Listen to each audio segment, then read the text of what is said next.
السلام عليكم أحلى متتبعين، مرحبا بكم معنا في اللايف.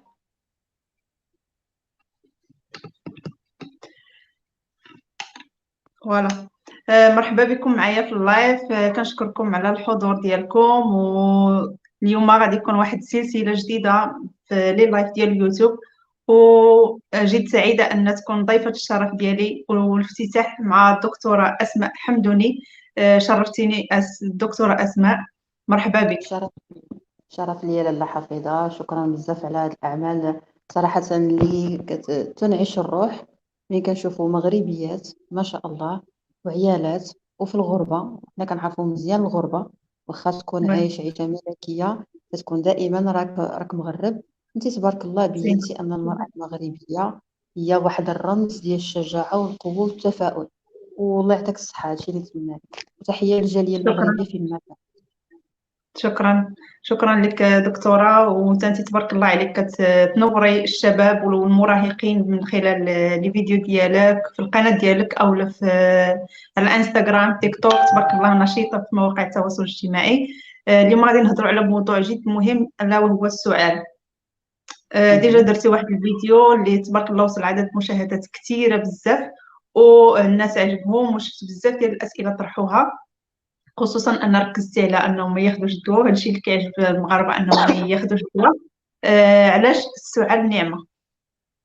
داكوغ. الوغ، أول حاجة نبغي نقدم نفسي. أنا طبيبة عامة بمدينة بورتور، خدامة في القطاع الخاص يعني في العيادة ديالي. بالنسبة للرسالة اللي كيعطي الطبيب في الانترنت، هي واحد الرسالة اللي للأسف المتتبع ما تيفهمهاش كيف ما بغى الطبيب توصل. داكشي علاش أنا عندي واحد التحفظ كبير على المعلومة الطبية، وتندوي بزاف على كيفاش غادي يتلقى هذاك المواطن. يعني نقدر نقول له بالضحك، نقدر نقول له بالصورة، نقدر نقول له بواحد الطريقة اللي ما عندها حتى شي علاقة بالطب. مثلا فاش كنقولوا أن المريض ما خصوش ياخذ دواء، هنا إلا رجعنا لافيديو شنو فيها أن المريض ما خصوش يدير لوطوميديكاسيون، يعني ياخذ دواء وحده، ما خصوش يكون طبيب نفسه ويمشي للتريتمون فارماكولوجيك، يعني ياخذ واحد الدواء ويتناوله. بينما بزاف ديال الناس للاسف يفهموا انه ما خصو كاع ياخذ دواء وما خصوش يعالج هذاك المشكل. هذه النقطه الاولى. السؤال نعمه. السؤال نعمه، يعني الله خصنا الحمد لله لانه عطانا السؤال. منين تنكحبوا حنا؟ علاش تنكحبوا؟ فات كاينه واحد ليغيتاسيون بحال اللي كنهيجوا لا سفير غير كامله، خصوصا الحلق الانف وحتى الاذن بواحد الدرجه اللي قليله. وكاينين واحد البلايص عندنا حنا بحال لا بليفغ ديافراغم، يعني هذاك الحجاب اللي عندنا ما بين البطن وما بين الريه، وواحد بحال الغشاء تيكون عند الريه. هذا الشيء كامل الا كان فيه اوج عابر كبار والقصبه الهوائيه كبيره، دونك هاد البلايص كاملين إلا تعرضوا لواحد الهجوم من عند واحد الحاجة برانية عليهم، ولا واحد هيجاتهم، ولا شي حاجة دارت لهم حساسية، الله سبحانه وتعالى عطينا واحد الحاجة في الجهاز العصبي ديالنا المركزي، كتمشي ليها الرسالة، هي اللي كتقول للجسم كحب. يعني بحال اللي كتقول له اتونسيون، حداي راسك، خرج عليا هاد العدو، راه عندي واحد العدو. دونك هنا سي اون ديفونس، دفاع. للاسف سبحان الناس اللي الله. كيكونوا فوالا باردون. للأسف الناس اللي كيكون عندهم واحد المشكل في الجهاز العصبي أو لا في الكوما أو اللي عندهم واحد المشكل معين، إلا ما بقاش خدام لهم مزيان هاد المركز ديال الكحبة، ولا هاد المركز ديال رد الفعل ديال الكحبة، نعم. ساكن كيقدروا ما يقدروش، يقدروا يوصلوا لشي حوايج اللي صعاب. مثلا يقدر الماكلة دوز لهم البلاصة ديال التنفس. فالكحبة نعم. هنا نعمة كاين عندها بزاف ديال الأوجه. حنا على سؤالنا وكلامنا. وبالخلاصة نعم.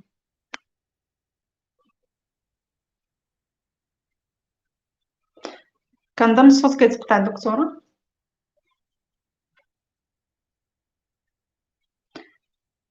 دكتورة أسماء.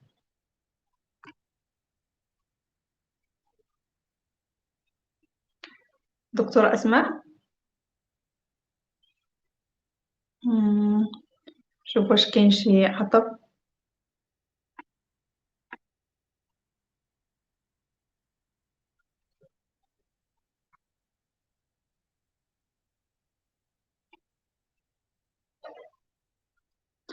دكتورة أسماء، كتسمعيني دكتورة؟ وي دابا سمحي مزيان. لي. وي مم. الويفي شوي بدلت دابا 4G. ها وي مع حالة وقف. نعم، كملي دكتورة.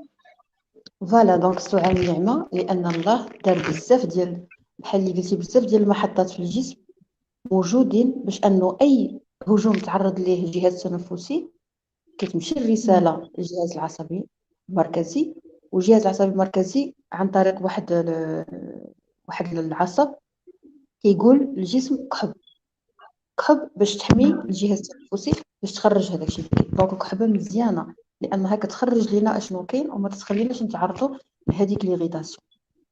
سبحان الله، سبحان الله. وقلتي أن أن السعال عنده علاقة بالأمراض، أمراض القلب. وي وي هاد النقطه مم. جد مهمه. حنا في مثلا تنقولوا لاباغي كارديو بولمونير، يعني القلب والرئه كيتسموا بجوج فريق ما تنفرقوش بيناتهم. مم. والاساتذه الكبار ديال اللي تيديروا الزرع ديال الاعضاء تيقول لك انه الا كان شي واحد مثلا عنده القلب خدام مزيان وعنده مثلا الرئه خدام مريضه، بعد النوبات تيحيدوا كل شيء وتيديروا كل شيء. علاش؟ لانه خاص القلب مع الرئه يكونوا خدامين مزيان، ايكيب فريق. سبحان الله. هاد مم. النقطه هاد النقطه هذه اشنو كتخلينا؟ تتخلي انه واحد الا مرض الاخر كيشكي.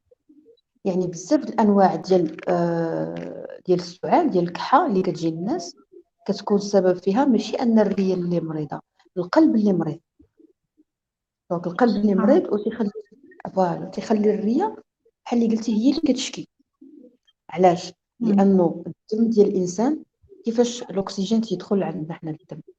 غادي تقولوا مثلا الاكسجين تيجي في واحد البرد، ولكن كيفاش كيولي في وسط الدم. دونك هنا القلب ديالنا حنا فيه جوج البلايص، فيه القلب الايمن والقلب اليمين والقلب اليسار. منين القلب ديالنا حنا تيلوح الدم للريه عامر بالسي او 2 وتيقول لها تنقي. دونك الريه شنو مم. كدير؟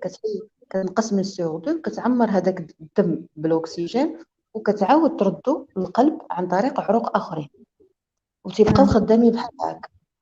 القلب كيجي كيبعث الريه داكشي اللي موسخ بالسي او 2 والريه كتنقيه وكتعطي ليه عامر بالاكسجين.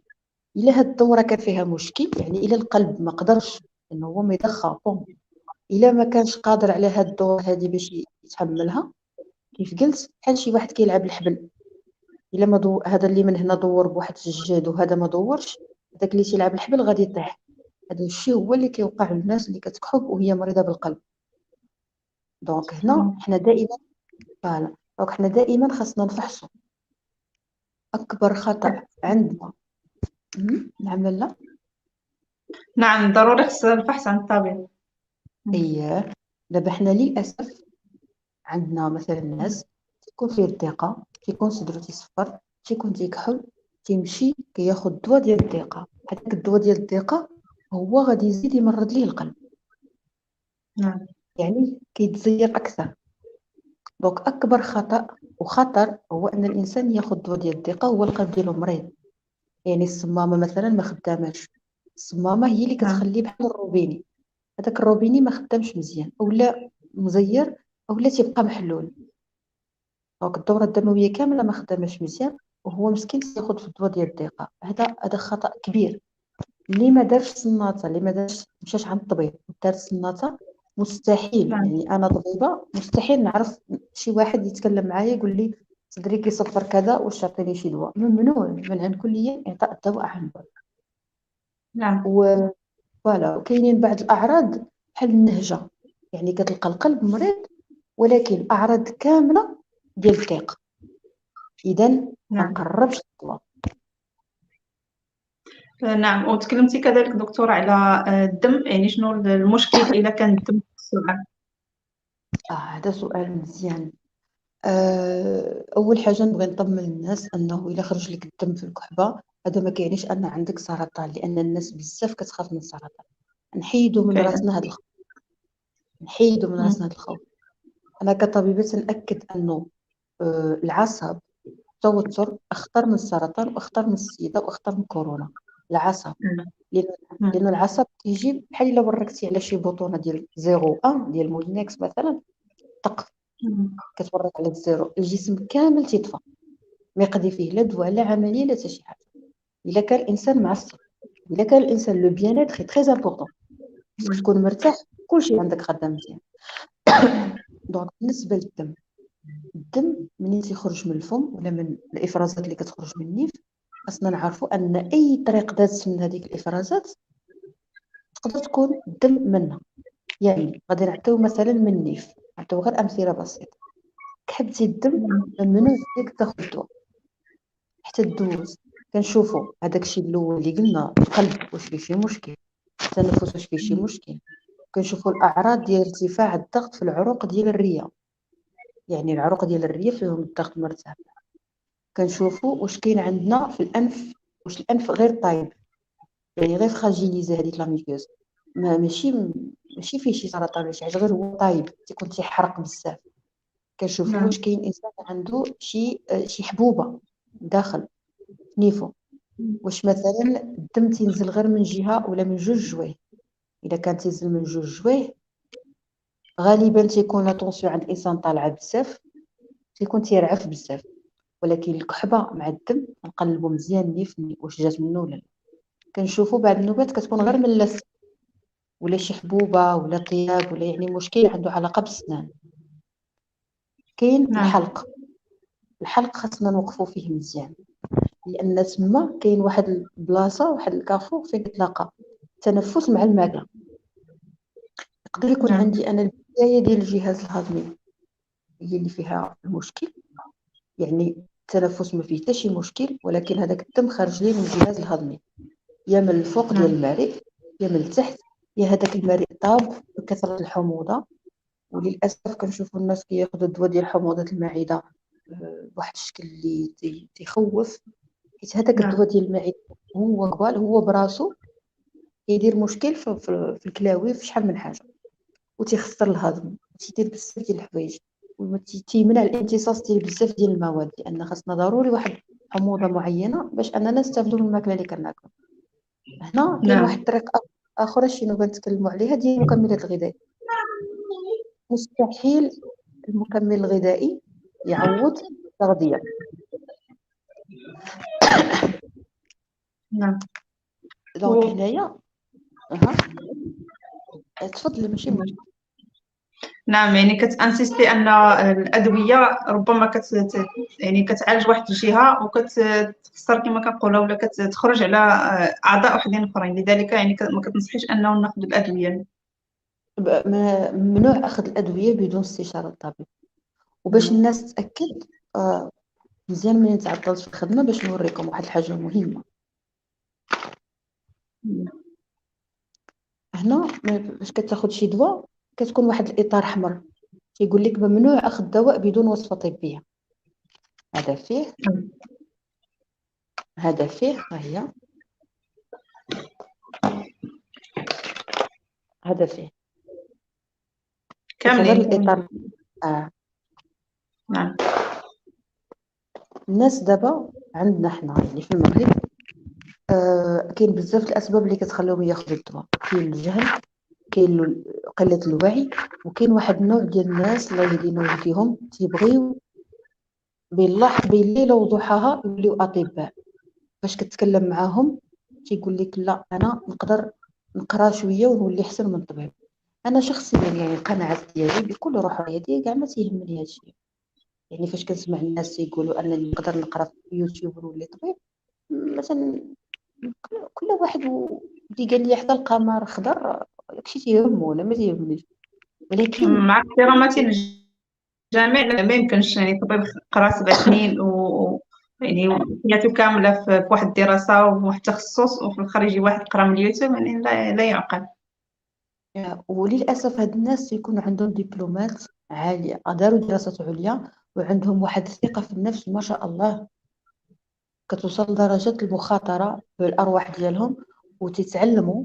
أنا غادي نقولها بكل صراحة، يتعلموا الناس الكبار اللي عندهم في الدار. يعني مرة عندها الطونسيون تقول لها أنا قريت على هاد الدواء كتجرب دواء ديال الطونسيون. مرة عندها الكوليسترول تقرا على الكوليسترول تتجرب. داكشي علاش أنا ما تنعطيش المعلومة الطبية كاملة، حيت عارفة أن كاينة واحد الفئة غتستعملها. نشرح ليك الفيزيولوجي، نشرح ليك البيوشيمي، اوكي يا با بروبليم، باش انت تكون ذكي، تكون واعي، تكون عارف كيفاش تناقش مع الطبيب، تكون عارف تحمي نفسك. نعم. ولكن سكي ميديكامون نو، لي نعم. بريسكريبسيون لا، ما نعطيش حتى مثال بالادويه. الوغ هاد النقطه هادي ديال الدم، كاينين واحد النوع غادي نعطيك واحد الحاله. واحد السيد كان تيكحب وتيخرج ليه الدم، كنعطيو الحالات حقيقيه باش الناس تعرف خطورتها. هاد السيد كيطلع ليه الحموضه ديال المعده، حموضه المعده بقات كتطلع ليه حتى طيبات ليه هنا لوزوفاج المريء، هذاك بحال الانبوب اللي ينزل الماكله. منين طابت ليه طرات فيها واحد لانفلاماسيون كتبع الغيتراكسيون، يعني الالتهاب. كتكون واحد الحاجه عاديه رطبه، منين تيوقع فيها التهاب وكتكرم، السيكاتريس ديالها ما نعم. تكونش بحال العاديه. بحال شي واحد ضرب في وجهه، السيكاتريس كتكون مكمشه عوجه ماشي بحال الطبيعيه. دونك هذيك السيكاتريس اللي كتبقى تما تدير ليه، كتضيق ليه هاد البلاصه اللي كدوز، تيولي نعم. تيتجرح. ملي تيولي تيتجرح وداك الشيء باش يكحب ديك البلاصه، الله يستر، اي انفلاماسيون كتقدر تركب عليها حاجه اخرى. دونك هاد السيد هذا بقى بحال هكاك بحال هكاك بحال هكاك حتى ما بقاش كيترد كاع. علاش؟ لانه كان متبع واحد التتبع خاطئ، كان تيفهم بزاف، كان تيقرا، كان تيبحث، كان تيجرب في راسو الادويه. منين بغاو يديروا له العمليه كان هذيك البلاصه ضيقه، وقع واحد المشكل في العمليه، تقب، دخل انعاش نعم. يعني تكرفس. دونك حنا فاش كنخرجوا كندويو مع الناس كنقول لهم اودي ما تاخذوش هذوك الادويه، لان شفنا حالات ديال الناس مساكن وصلوا للانعاش ونعسوا وتعذبوا وتقبل لهم بريء ولا تقبل لهم معده. يعني اش دانا نوصلوا لهذا الشيء كامل؟ يا اما نعم. طبيب، يا اما، وهذا نقول بصراحه ما لا حفيظ، اللي بغى يولي كاين طبيب أكيد. مم. يدوز الكونكور ويدخل فاكولتي د ميديسين، كليه ديال الطب، ويقرا الطب ويتمتع ويبدع في الطب كما بغى. يعني بحال مثلا ندير لايف، ندير كذا، ندير مسرحيات، ندير اللي بغيت. الا بغيتي تولي طبيب من يوتيوب، عرف راسك راك غلط وغادي تغلط وغادي تعرض راسك لبزاف المصائب ما تبانوش في ديك اللحظه. دونك كتكحب نعم.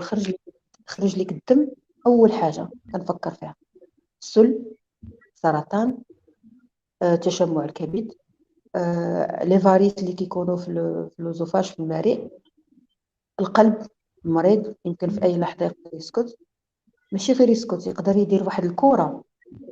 يعني مثلا انا تنكحب الدم، القلب ديالي مريض، ما دوزش، خديت الدواء وليت لاباس، القلب ديالي مريض، دقات ما مقادينش، الدم تكور ليا في القلب، مشى بوشى ليا واحد العرق، غادي نمشي ندوز، غيقولوا لي واحد النهار غيطيح عليا نصي، غنمشي عند الطبيب غيقول له مريضه بالقلب. واش ما عمرك ما كنتي مريضه بشي حاجه؟ اياك كنت كنكحب. اش كتكحبي؟ كنكحب الدم. علاش ما دوزتيش؟ كناخذهم بالفارماسيان. هذه مم. فيرسيون الحقيقيه اللي كنشوفوها حنا كل نهار. الفيرسيون نعم. اللي نعم. كنجي، الفيرسيون اللي كنقولوها للناس كنقول لهم هاك ممنوع اخذ بلا دواء. دونك انت كتستبسطها. علاش انا درت نعم. لك لا فيديو؟ باش نقول لك لا، راه كاينه، راه هاد الاطار احمر، هاد الاطار احمر، هذا المعنى ديالو ان كاينه واحد المصيبه. اي حاجه حمراء يعني كاينه مصيبه. مم. خطر. هذا ولكن ما نقدروش نشرحوا كل شيء في ورقه. داكشي علاش خاص الثقافه الصحيه تكون في المدارس، باش اي انسان، اي مغربي، انا ماشي تنلوم المغاربه، لا بالعكس، هما مساكن ما عمرهم ما كانت عندهم ثقافه في المدرسه، بالعكس انا نبغي نخدمهم. اي واحد خاصو يتعلم اشنا هو تكون عندي ثقافه، واشنا هو نتدخل في واحد الخدمه ونغامر. مم. فوالا دونك خاص الناس ما تاخذوش الدواء، ماشي ما تاخذوش الدواء غير يعطيهم للطبيب، وهو اللي مسؤول على داك الدواء اللي عطاك. سمحي لي طولت عليك نعم. شويه في الكلام. لا بالعكس، وهذا هو الهدف ديال هاد لي لايف هادو اللي غنبقى ندير هنا ان شاء الله، هو التوعيه. لان كما قلتي كاين بزاف ديال الناس اللي كيخرجوا ماشي هما اهل اختصاص، وكيعطيو اشياء اللي ممكن يخرجوا على المواطنين. والحمد لله انت كتحاولي ما امكن تعطي كل الماكسيموم اللي عندك، وميم طو يعني كتوصي انهم ما ياخذوش الدواء وهذا الشيء اللي جميل. وانا هنا في اوروبا يعني كنلاحظ انهم ما كيعطيوش الدواء بزاف، وكيحاولوا له ماكسيموم ما يعطيوش الدواء نهائيا. كاين بعض الحالات ما كيعطيوش الدواء، كيقول لك يعني هكذا شي حاجه اللي كتكون خفيفه ما كيعطيوش الدواء. يعني كيقول لك مثلا دير شي حاجه طبيعيه، غير شي نصائح ديال كيعطيك غير هكذاك نصائح. مثلا كيقول لك يعني دغيا غادي تبرى شي حاجه اللي كيشوفوا انها ما غاديش تاثر عليك بزاف، يعني ما كيعطيوكش الدواء. وحتى الا كان الدواء ما كيكون واحد ولا ماشي، حنايا تبارك الله كيعمروا الخنشه ديال الدواء. و يعني الصراحه نتمنى الناس يوعوا لهذه القضيه ويردوا لها البال.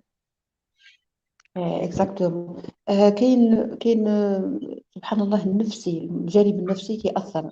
مثلا بزاف. مثلا كاينين الناس تيبغيو السيرو، عزيز عليهم السيرو. دونك انت انا دوزت عندي واحد السيده بعد، عطيتها جوج الادويه وعطيتها نعم. نصائح. كاين الناس اللي كيعجبهم الحال بزاف، وكاينين الناس اللي تيقول لك ما خرجت لي تسيرو، ما خرجت لي مهم. تقويله ديال البروده، ما خرجت لي. دونك بحال نعم. اللي كاين واحد تبرمجنا التعلق على ما. عاطفي، مهم. بحال اللي كاين واحد التعلق عاطفي مع الادويه. يعني السيرو غادي مهم. يدوز غادي يشافيني. وي. كاين واحد الحاجه سميتها لي في بلاسيبو. لي في بلاسيبو اذا مثلا انا تكون عندك اي مرض، نقول لك هاد الحبه اللي غادي نعطيك دابا راه منها غير 10 اللي كاينين عندي، وراه الا درتي غير واحده منها غادي تولي صحيحه بحال العود. تقول لي عافاك عطيها لي مثلا، هذا غير مثال. الا عطيتك هذيك الحبه انت غتشافي، لان جسمك امن انه غيتشافى. تيق. نعم. سبحان الله، حتى في الدين عندنا حسن الظن بالله كيخلينا داكشي يوقع. كان نعم.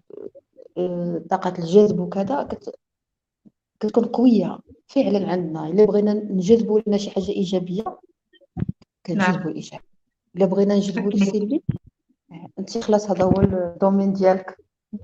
هادشي سمحي لي ما بغيتش نقاطعك كنطول في عليكم. التالي.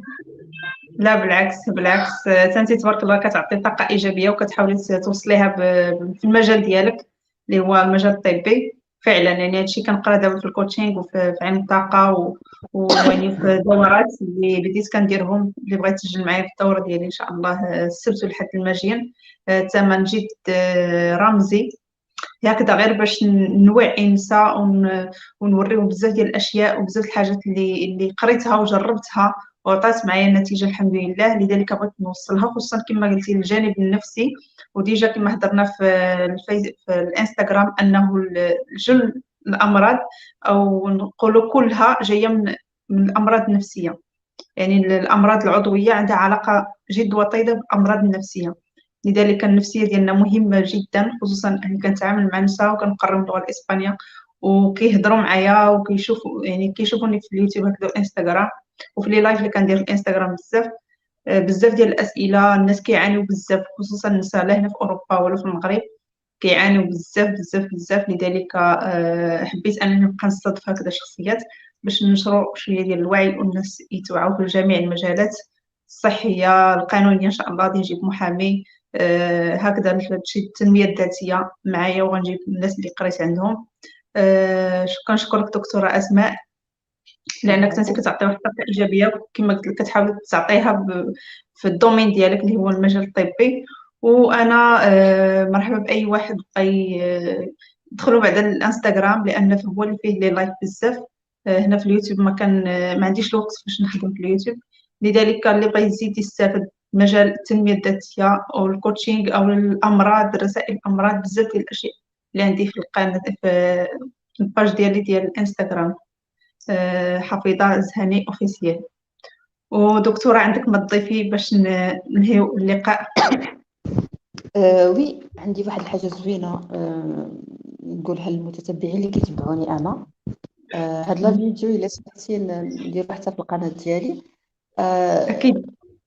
بالنسبه للعيالات اللي كيتبعوني بغيتكم تتبعوا هاد السيده هادي، باش تسولوها في كاع الحوايج اللي انا ماشي في التخصص ديالي، يعني المرافقه الكوتشين كذا.